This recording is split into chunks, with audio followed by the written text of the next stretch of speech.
Unang-una, maraming salamat sa pagpapaunlak ninyo at magandang umaga sa ating lahat. Kung mapapansin ninyo, ako nang nag-initiate ng press con na ito kasi alam ko yung marami sa inyo ay sa mga nakakaraang mga araw ay hindi nila ako ma-interview kasi hindi naman ako talaga nagpapa-interview. Ngunit naisip ko na parang yung narrative hindi masyadong nagiging maganda. Gusto ko linawin ng maraming bagay na may kinalaman nga dun sa very short-lived na pangunguna ko sa Blue Ribbon Committee. Halos 3 investigations lang yung ating natapos at nagkaroon na nga ng development at yun naman ay alam na ninyo. Ngayon, dahil nga dun sa mga pangyayari na yan, meron akong gustong mga issue na dapat ituwid. Gusto kong unahin yung tungkol dun sa punta nung Bryce Hernandez sa custodial investigation sa Camp Crame. Sapagkat kung alam naman ninyo, yun ay na-cite natin in contempt dahil nga sa tahasang pagsisinungaling niya, harap-harapan, ipinakikita na namin sa kanya mga dokumento, pati nga yung ginagamit niyang mga peking IDs na in-issue ng LTO. Pero ganun pa rin ang pagkakatanggi-tanggi niya. Napilitan kami na i-contempt siya at nailagay nga sa custody ng ating Sergeant at Arms. Kalaunan po nung ako po ay mapalitan na bilang chairman ng Blue Ribbon Committee, ay bigla nga pong hiniram yata si Bryce Hernandez ng ating House of Representatives. Ngunit nalaman ko na hindi naman siya ibinalik sa dating legal custody na dito nga sa ating Senado. Ang tinatanong ko po sa ating Senate President, naging condition naman ang pagpapahiram niya yung madalian at ligtas na pagbabalik kay Bryce Hernandez pagkatapos ng hearing. So tinatanong ko lang naman po siya, bakit naman nanatili siya sa custodial center ng Camp Crame? Ang sagot po niya, alam na rin po ninyo, yun ay request ng Speaker ng House of Representatives. Na sa tingin po namin ay hindi naman yata tama sapagkat ang legal custody nga ay sa Senate. Ang sabi ko ay mukhang may sablay doon sapagkat una, yung kondisyon na ibinigay mo hindi tinupad. Pangalawa, kapag yun ay pinanatili mo sa Quezon City, sangayon na rin sa kanyang declaration, natatakot siya na pag ibinalik siya sa Senado, manganganib ang buhay niya. Parang binibigyan natin ng credence. Parang pinaniwalaan natin siya. Sa mga tuwid, pagka siya'y nagsasalita rito sa Senado, parang hindi siya pinaniniwalaan. Pag nagsalita siya sa House of Representatives, tiwalang-tiwala ang kanyang sinasabi, puro totoo. Samantalang, puro sa kasinungalingan din naman ang kanyang sinabi. At nung kami magkaroon nga ng konting huddle nung bumaba siya sa session hall, sinabi ko sa kanya, Mr. President, dapat naman sana nakonsulta mo naman ako kung siya ay tuluyan mong ilalagak sa pangangalaga ng custodial center ng Quezon City. Bakit ko naman gagawin? Sabi niya, ako naman ang Senate President. Nakalimutan po niya na meron po tayong tuntunin sa Blue Ribbon Committee. Ito po ay nasa Article 6, Section 6, Paragraph C ng rules ng Blue Ribbon Committee. Kailangan po malaman ninyo. Ang sinasabi po ron, yung witness na cited in contempt may be ordered to be detained in such a place as may be designated by the committee alone. Meron pong option doon or with the concurrence of the Senate President. Sa mga tweet, yun lamang designated place by the committee alone, sapat na yun Kaya ko sinabi, dapat kinonsulta mo ko. Kaya lang, sabi niya, napalitan ka na Bakit pa kita kukonsultahin? Hindi po Nung kinumit niya sa Quezon City Custodial Center, na-monitor ko sa bilyonaryo at sa ibang mga pahayagan, Inquirer, mga 2:15, 1:30 to 2:15 p.m. ang nakalagay sa mga dyaryo. For the record, nung ako po yung napalitan is about 5:24 in the afternoon. So ako pa rin ang chairman. So gusto ko lang linawin yun. Ang pangalawa po rito ay yung aking sulat sa DOJ na bilang nananatiling chairman noon ng ating Blue Ribbon Committee, nirekomenda ko po na siya ay makapag-apply sa Witness Protection Program. Sangayon po sa Republic Act 6981. Kasi po sinasabi rin po sa Section 4 na sinasabi na sa kaso ng legislative investigation in aid of legislation, yung witness po, upon his express consent, ay pwede siyang ma-admit into the program upon the recommendation of the Legislative Committee where his testimony is needed. So yun po yung aking ginawa. Ibig sabihin, lahat po ng aking ginawa na aksyon ay naaayon naman sa batas na umiiral. Provided that the recommendation is approved by the Senate President. Hindi nga po niya inapprove, kaya po yun ang tinanong ko sa kanya noong September 9 na po yata yun na nagkaroon kami ng session. O September 10 na po yata yun. Ang sabi niya, kaya hindi niya inapprove, nabasa niya yung sinabi ng SOJ na kinakailangan ng mga diskaya ibalik nila yung kanilang nakuhang hindi kanila. Yun ang magiging policy ng DOJ para sa ganon ay ma-approve yung kanyang aplikasyon under the WPP.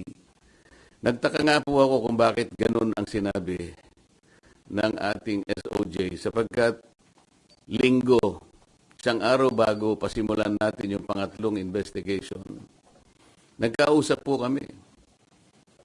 Pati yung kanyang deputy undersecretary, ang pangalan ay Jojo Cadiz. Nakausap ko yun ng mga ilang araw, siguro Biyernes hanggang Sabado. Sinasabi ko sa kanya yung maaaring merong lumabas sa mga contractors na kasangkot dito sa aming pag-iimbestiga sapagkat nagpapadala sila ng feelers na maaaring may magsabi and they will come into the open. So I was looking at the possibility of granting them provisional immunity. Ang sabi naman nung Yusek Cadiz, mabuti po kanya i-refer ko rin sa ating SOJ. Sabi ko, tama-tama yan. Hanggang sa araw nga ng linggo, nagkausap kami personal. At tahasan niyang sinabi sa akin, pwede yan, sabi niya sa akin. Alam niyo naman, si Secretary Boying Rimulya, matalikong kaibigan yan, matagal kami nagsama sa House of Representatives. So pinanghawakan ko yung kanyang sinabi sa akin. Alam mo naman kanya, ang Senado ay kabatakan natin yan, lalong-lalo na sinusulong natin yung Whistleblowers Act. Sige, kanya, panindigan natin yan. So matibay po yung aking paniwala, malakas ang aking loob, kaya sumulat nga ako at inirekomenda ko nga na siya mapa sa ilalim itong mag-asawang diskaya sa Witness Protection Program. So ako'y nalulungkot kung bakit ginawa yon. Nagpahayag ng gano'n ang ating Secretary of the Department of Justice. At yun naman ang ginawang basihan ng ating Senate President na hindi nga niya pwedeng pirmahan yung aking sulat. Alam po ninyo, sa tamang pagkakataon, I'm going to confront the Secretary of Justice kung bakit niya sinabi yun. Sapagkat malinaw naman po sa batas. Kung titingnan po ninyo yung Section 3, isama na po ninyo yung Section 10 ng Republic Act 6981. Maliwanag po doon kung ano-ano ang mga requirements na kakailanganin para mapasa ilalim ng Witness Protection Program ang isang witness na nag-a-apply.